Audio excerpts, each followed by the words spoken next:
Hi అండి, అందరికీ నమస్కారం. నా ఛానల్ని ఇప్పుడే చూస్తున్నట్లయితే తప్పకుండా సబ్స్క్రైబ్ చేయండి. వేడి వేడి టిఫిన్స్లోకి కారప్పొడి అనేది ఎలా ప్రిపేర్ చేసుకోవాలో నేను ఇక్కడ మీకు చూపిస్తాను. సో ఏమేమి ఇంగ్రీడియంట్స్ కావాలో చూపిస్తాను చూడండి. కొన్ని వెల్లుల్లిపాయలు, అలానే ఒక 2 స్పూన్లు పచ్చిశనగపప్పు తీసుకున్నాను.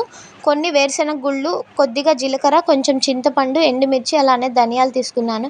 వీటన్నిటిని విడివిడిగా ఏం ఫ్రై చేసుకోవాల్సిన పని లేదండి. అన్నీ కలిపేసుకొని మంట అనేది లోలో పెట్టేసుకొని మీరు ఫ్రై చేసుకున్నారంటే అన్నీ చక్కగా ఫ్రై అయిపోతాయి.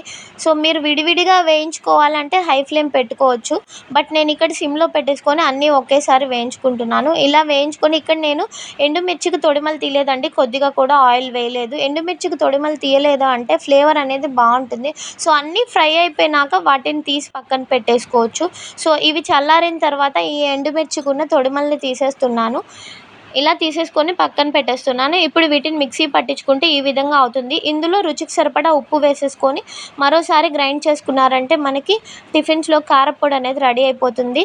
చక్కగా నెయ్యి వేసుకొని వేడి వేడి టిఫిన్స్లో కనుక లాగిచ్చారంటే చాలా టేస్టీగా ఉంటుంది. Please subscribe to my channel.